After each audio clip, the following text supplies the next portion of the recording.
नमस्कार, मैं हूं ज्योत्सना प्रियदर्शनी। आप देख रहे हैं वॉच न्यूज। ईपीआईसी को लेकर के तेजस्वी यादव की मुश्किलें अब बढ़ने वाली हैं, क्योंकि एनडीए के नेताओं ने चुनाव आयोग के पास जाकर शिकायत की है और उन्होंने कहा है कि इस मामले को लेकर के तेजस्वी यादव पर प्राथमिकी दर्ज होनी चाहिए, केस दर्ज होना चाहिए। आपको बता दें कि तेजस्वी यादव ने कल प्रेस कॉन्फ्रेंस किया था और ये कहा था कि उनका और उनकी पत्नी का नाम वोटर लिस्ट में नहीं है, और उसके तुरंत बाद ही बीजेपी ने एक पोस्ट जारी करके बाकायदा उनका और उनके पिता लालू प्रसाद यादव के नाम के साथ एक पोस्टर रिलीज किया था और लिखा था कि आप भ्रांति ना फैलाएं। आइए जानते हैं पूरी खबर। बिहार की सियासत में बवाल। नेता प्रतिपक्ष तेजस्वी यादव पर ईपीआईसी नंबर दिखाकर फर्जीवाड़ा करने का आरोप लगा है। एनडीए नेताओं ने चुनाव आयोग से शिकायत कर तेजस्वी के खिलाफ एफआईआर दर्ज करने की मांग की है। दरअसल तेजस्वी यादव ने हाल ही में सोशल मीडिया पर अपना ईपीआईसी नंबर सार्वजनिक किया था। इस पर एनडीए नेताओं का कहना है कि तेजस्वी का ये कदम चुनाव आचार संहिता का उल्लंघन है और संवेदनशील जानकारी को सार्वजनिक करना फर्जीवाड़ा की श्रेणी में आता है। एनडीए का आरोप है कि ये कदम मतदाता सूची में गड़बड़ी फैलाने और राजनीतिक लाभ के लिए उठाया गया है। तेजस्वी यादव ने जानबूझकर ईपीआईसी नंबर सार्वजनिक किया है। ये पूरी तरह से फर्जीवाड़ा और नियमों का उल्लंघन है। इनके खिलाफ एफआईआर दर्ज होनी चाहिए। अब देखना होगा कि चुनाव आयोग और प्रशासन इस मामले में क्या कदम उठाते हैं। बिहार की सियासत में ये मुद्दा अब बड़ा राजनीतिक हथियार बनता दिख रहा है। तो अब मामला पहुंच चुका है चुनाव आयोग तक। एनडीए ने औपचारिक शिकायत कर दी है और तेजस्वी पर कड़ी कार्रवाई की मांग की है। अब देखना यह है कि आयोग अपना रुख क्या अपनाता है। तो सवाल बड़ा है, क्या तेजस्वी ने सच में चुनावी नियम तोड़े या ये सब सिर्फ सियासी खेल है?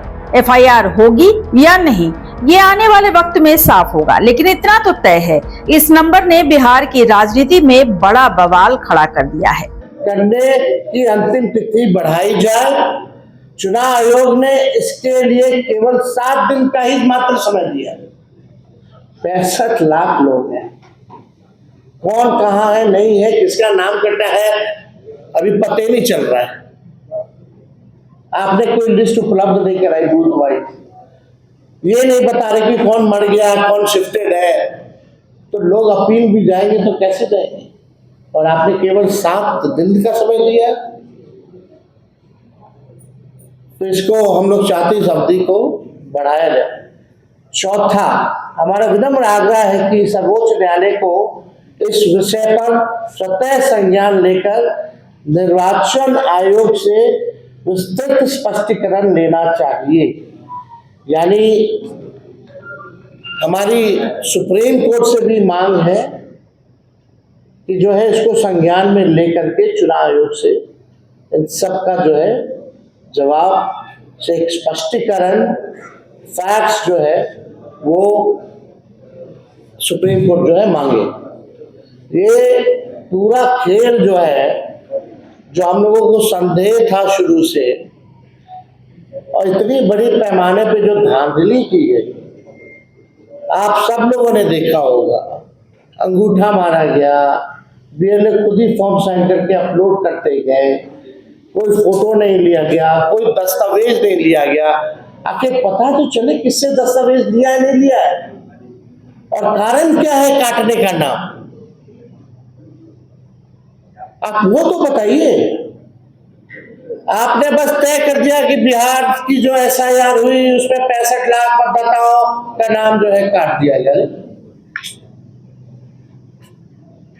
कोई फिगर सोच नहीं है, कोई फिगर डाल दीजिएगा without any evidence and proof.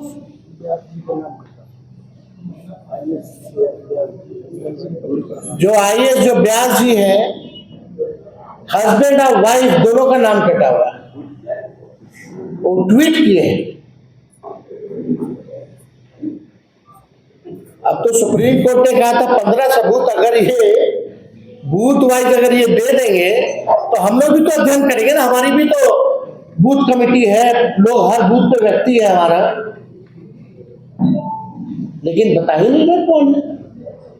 मतलब आपने खुद ही जो है फॉर्म भरा, आपने खुद ही फॉर्म अपलोड किया, आप ही ने निर्णय लिया SIR कराने का, आपके मन में जो संख्या है वो काट दिए और फिर लास्ट में बोलते हैं कि हम बताएंगे।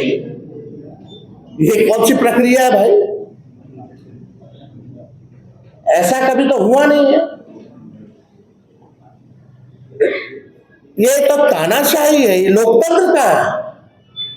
चुनाव आयोग जो है इंडिपेंडेंट बॉडी है, कमीशन है, कॉन्स्टिट्यूशन इंस्टीट्यूशन है, संवैधानिक संस्था है।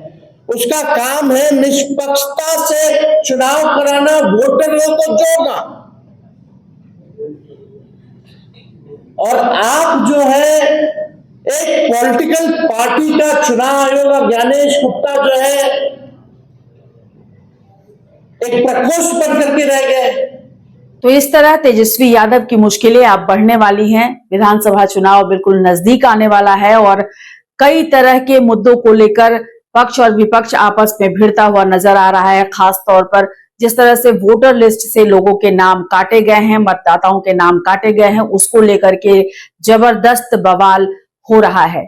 अब वक्त के साथ ये देखना होगा कि चुनाव के पहले ये सारी स्थितियां स्पष्ट हो पाती हैं या नहीं।